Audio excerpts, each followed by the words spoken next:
Hello दोस्तों, नमस्कार।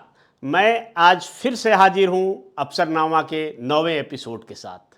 और इस एपिसोड में आगामी 71वीं बीपीएससी की तैयारी हेतु मैं आपको बताऊंगा बिहार करंट अफेयर से संबंधित प्रश्न और उत्तर।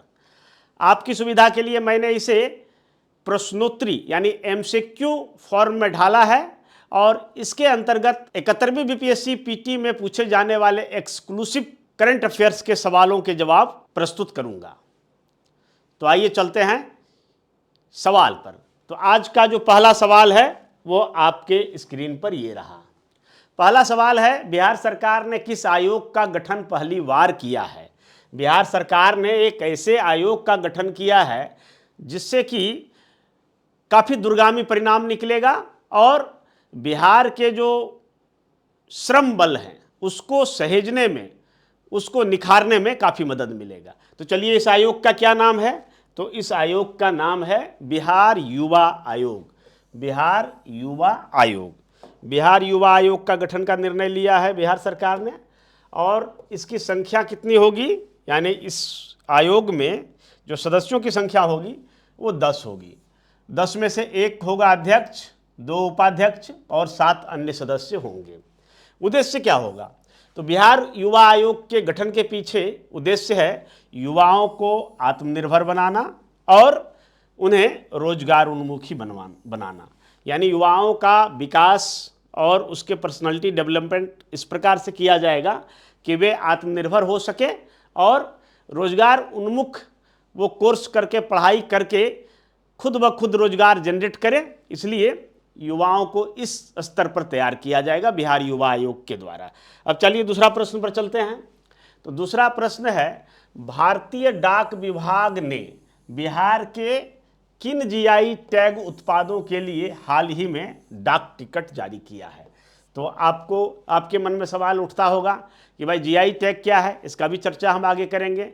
तो जीआई टैग एक ज्योग्राफिकल इंडिकेशन, जीआई का फुल फॉर्म ज्योग्राफिकल इंडिकेशन होता है और यह एक आईपीआर है। आईपीआर मतलब इंटेलेक्चुअल प्रॉपर्टी राइट, यानी बौद्धिक संपदा का अधिकार।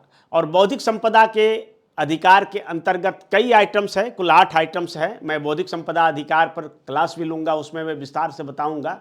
परंतु अभी जान लीजिए कि जिस तरह से कॉपीराइट होता है, जिस तरह से ट्रेडमार्क होता है, जिस तरह से ट्रेड मिस्ट्री होता है, उसी प्रकार से जीआई टैग भी होता है जो किसी खास वस्तु को उनके भौगोलिक क्षेत्र से जोड़कर अब पूरे विश्व में पहचान देने का काम होता है।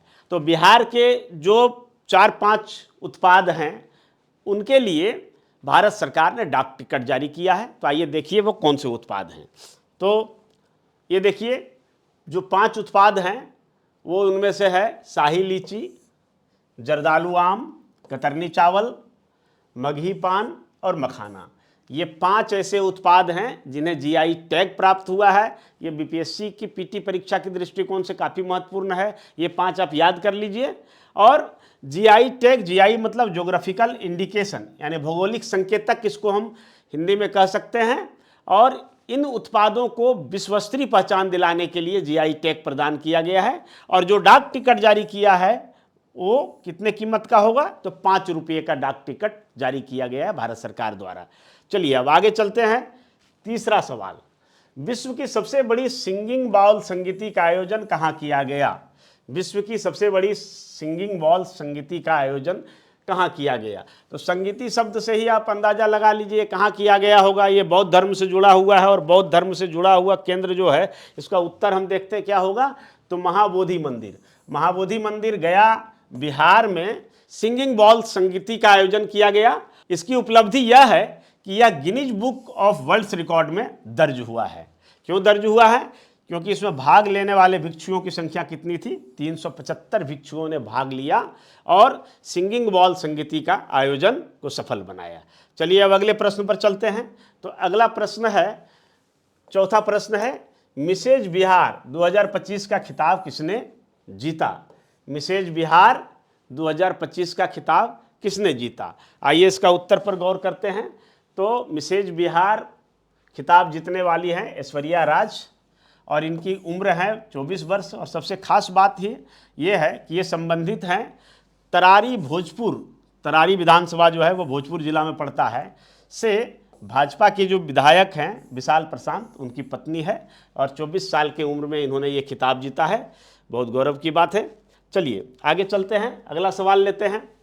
अगला सवाल है बुद्ध सम्यक दर्शन संग्रहालय सह स्मृति स्तूप का निर्माण किस राज्य में हो रहा है। तो देखिए, राज्य में विभिन्न प्रकार के जो सांस्कृतिक धार्मिक केंद्र हैं उनका आयोजन बड़े ज़ोर शोर से किया जा रहा है, चाहे वो बुद्ध सर्किट हो, चाहे रामायण सर्किट हो, शिव सर्किट हो, तो इस तरह का आयोजन किया जा रहा है, उस तरह का निर्माण किया जा रहा है। तो उसी में बुद्ध सम्यक दर्शन संग्रहालय सह स्मृति स्तूप का निर्माण किस राज्य में हो रहा है। तो बिहार ही होगा, लेकिन सवाल उठता है कहाँ, तो बिहार के वैशाली जिला में किया जा रहा है। और यह जो है गौतम बुद्ध से जुड़ा ऐतिहासिक और धार्मिक स्थल है। बिहार के वैशाली जिला में बुद्ध सम्यक संग्रहालय का निर्माण किया जा रहा है। चलिए अगला सवाल लेते हैं। बिहार में विशेष आर्थिक जोन, विशेष आर्थिक जोन, स्पेशल इकोनॉमिक जोन, ठीक है, की स्थापना किन दो स्थानों पर प्रस्तावित है। बिहार में दो ऐसे स्थान हैं जहां स्पेशल इकोनॉमिक जोन स्थापित किया जा रहा है। स्पेशल इकोनॉमिक जोन जो होता है वो एक प्रकार का भारतीय भूमि में ही विदेशी भूमि की तरह, आप सामान्य शब्दों में समझ लीजिए कि भारतीय भूमि पर ही विदेशी स्थान का दर्जा प्राप्त हो जाता है और वहाँ से माल खरीद बिक्री जो होता है उसको आयात और निर्यात की संज्ञा दिया जाता है। जैसे पटना के बिहटा में एसीजी का गठन हुआ है, उसी प्रकार बिहार के दो और अन्य जिलों में विशेष आर्थिक जोन का गठन किया जा रहा है। चलिए हम उत्तर देखते हैं। उत्तर इसका क्या होगा, तो उत्तर होगा नवानगर। नवानगर जो कि बक्सर जिला में पड़ता है, और दूसरा है कुमारबाग, कुमारबाग जो कि पश्चिम चंपारण जिला में पड़ता है। यही दो स्थान है जहां पर बिहार सरकार द्वारा SEZ यानी स्पेशल इकोनॉमिक जोन का गठन किया जा रहा है। और इसके लिए जो भूमि आवंटित की गई है वो 125 एकड़ दोनों के लिए अलग अलग है। प्रत्येक के लिए 125 एकड़, यानी नवानगर के लिए 125 एकड़ और कुमारबाग के लिए 125 एकड़ भूमि का गठन किया जा रहा है। चलिए अगला सवाल पर चलते हैं। तो अगला सवाल है, 7वां सवाल है, साउथ वेस्टर्न अमेरिकन यूनिवर्सिटी द्वारा स्वच्छता के क्षेत्र में डॉक्टरेट की उपाधि दिया गया है, किसे दिया गया है, ये सवाल है। साउथ वेस्टर्न अमेरिकन यूनिवर्सिटी द्वारा स्वच्छता के क्षेत्र में बिहार के ही एक शख्स को डॉक्टरेट की उपाधि प्रदान की गई है। ये सवाल काफ़ी महत्वपूर्ण हो जाता है। आइए इसका उत्तर जानते हैं, कौन है वह शख्स। तो उनका नाम है विजय नारायण झा, विजय नारायण झा, और ये एनर्जी इंटरनेशनल बिहार के संस्थापक हैं और इनके कार्यों के लिए स्वच्छता क्षेत्र में डॉक्टरेट की उपाधि प्रदान किया गया है। चलिए अगला सवाल चलते हैं। तो 8वां सवाल है, बिहार के किन 3 शहरों में चिड़ियाघर स्थापित किया जाएगा। अब चिड़ियाघर पहले से कहाँ कहाँ है, तो बिहार में 2 स्थान पर चिड़ियाघर है। पहला है पटना और दूसरा है राजगीर। तो पटना और राजगीर के अलावे 3 और नए जगहों पर चिड़ियाघर यानी जू का, जूलॉजिकल गार्डन का निर्माण किया जाएगा और उन 3 शहरों के नाम बताना है। आप जानकर चौंक जाएंगे वो 3 शहर कौन से हैं। तो आइए उत्तर देखिए। पहला है सासाराम, दूसरा गया और तीसरा जमुई।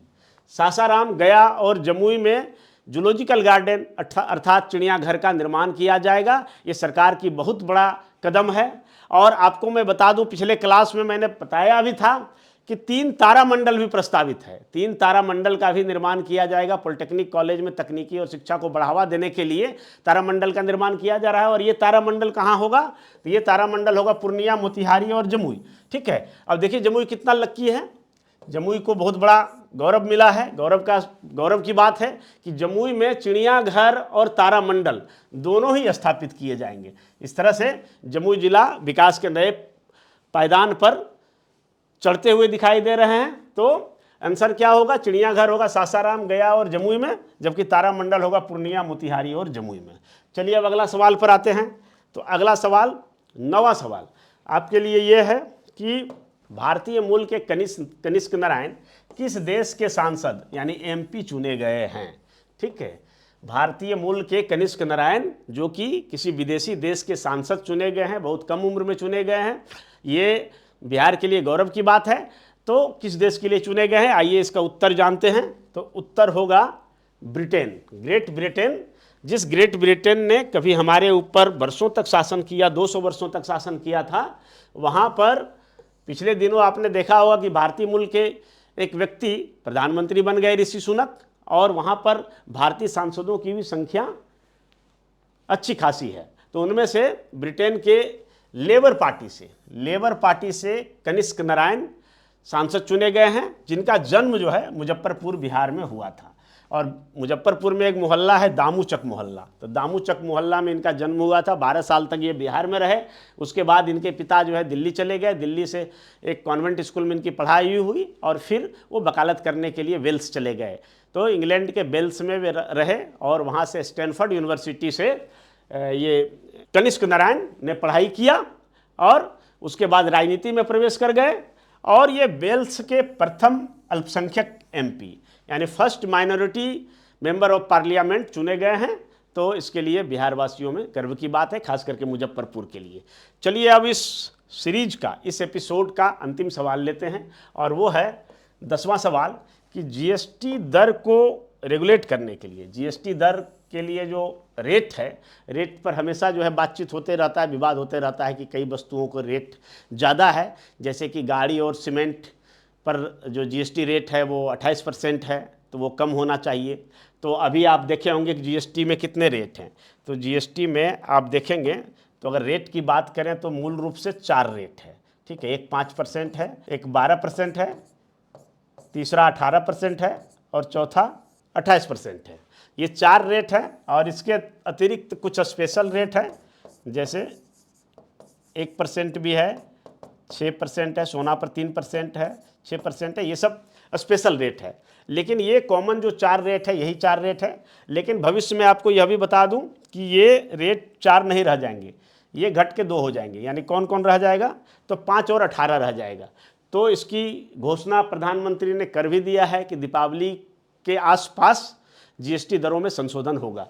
तो जीएसटी दर युक्तिकरण, इसको न्यायसंगत बनाने के लिए जो गठित मंत्री समूह है, तो उसका नया संयोजक बिहार के एक व्यक्ति को बनाया गया है। आपको नाम बताना है। जीएसटी दर युक्तिकरण पर गठित मंत्री समूह का नया संयोजक किसे नियुक्त किया गया है। तो आपको इस सवाल का जवाब देना है। आप सोचिए और मैं आपको बता देता हूं, ये हैं सम्राट चौधरी। सम्राट चौधरी जो कि बिहार के उप मुख्यमंत्री भी हैं। तो इन्हें जो है जीएसटी दर युक्तिकरण पर गठित मंत्री समूह संयोजक बनाया गया है, सम्राट चौधरी को। अब चलिए ये 10वां सवाल के बाद कुछ बोनस पॉइंट है और बोनस पॉइंट को हम लोग देख लेते हैं, जिसे याद करने की जरूरत है। आप लोग याद कर लीजिएगा, ठीक है। तो बोनस पॉइंट में क्या है, तो हम आयोग और उनके अध्यक्ष, जो नवगठित आयोग हैं, बिहार में 3-4 नवगठित आयोग बने हैं और उनके अध्यक्ष कौन हैं और उपाध्यक्ष कौन है, इस पर थोड़ा चर्चा कर लेते हैं। तो चलिए आइए, पहला है स्वर्ण आयोग। पहली बार गठित हुआ है स्वर्ण आयोग, है ना, यानी अगली जातियों के उत्थान और विकास के लिए भी एक आयोग बन गया है बिहार में। तो उसके जो अध्यक्ष हैं वो महाचंद्र प्रसाद सिंह हैं। उसके अध्यक्ष हो गए महाचंद्र प्रसाद सिंह और उपाध्यक्ष हो जाएंगे राजीव रंजन प्रसाद। आपको बता दें कि महाचंद्र प्रसाद सिंह बीजेपी पार्टी से ताल्लुक़ रखते हैं और राजीव रंजन जेडीयू पार्टी से ताल्लुक़ रखते हैं, ठीक है। चलिए अनुसूचित जाति आयोग के बारे में बता देते हैं। शेड्यूल कास्ट कमीशन, तो इसके जो अध्यक्ष बने हैं वो धनंजय कुमार उर्फ मृणाल पासवान। इनका नाम धनंजय कुमार भी है और मृणाल पासवान भी है, इनको अध्यक्ष बनाया गया है। और देवेंद्र मांझी को उपाध्यक्ष बनाया गया है। उसी प्रकार अगर मछुआरा आयोग की बात करें, मछुआरा आयोग का पुनर्गठन किया गया है। तो मछुआरा आयोग का जो अध्यक्ष है वो ललन कुमार को बनाया गया है और अजीत चौधरी को उपाध्यक्ष बनाया गया है। तो ये 10 काफ़ी बेहतरीन और काफ़ी संभावित सवाल हमने आपके सामने रखा है। और इस जो क्लास है, इस एपिसोड का अंत में एक वाक्य से करना चाहूँगा। गांधी जी का कहना था कि मन पर विजय पालो फिर संसार तुम्हारा गुलाम है। आज यही वक्त है, तैयारी का समय है। घनघोर महाभारत का दौर चल रहा है। 71वीं बीपीएससी पीटी में देश के रह रहे तमाम सारे, देश के कोने में रह रहे तमाम सारे युवाओं में एक प्रतिस्पर्धा है, एक रेस है और उस रेस में अगर थोड़ा सा भी आपका मन विचलित हुआ तो उस रेस से बाहर चले जाएंगे। यही समय है, काफ़ी सारगर्भित रूप से, काफ़ी कंसंट्रेट होके आप तैयारी करिए, निश्चित तौर पर सफलता आपको मिलेगी। वैसे भी कहा गया है, गीता में कहा गया है कि इंद्रियां घोड़े के समान है और मन उसका लगाम है तथा बुद्धि जो है आपका सारथी है। तो आपको चाहिए कि बुद्धि रूपी सारथी के माध्यम से मन के लगाम को कसते हुए, अपने इंद्रियों पर कंट्रोल रखते हुए और अपने लक्ष्य की प्राप्ति करें। तो इसी के साथ मैं इस क्लास को यही समाप्त करता हूं। अगले एपिसोड के साथ मैं जल्द मिलूंगा। तब तक के लिए आप खुश रहिए, मस्त रहिए, तैयारी करते रहिए, अपने लक्ष्य पर निगाहें गड़ा के रखिए। धन्यवाद। जय हिंद।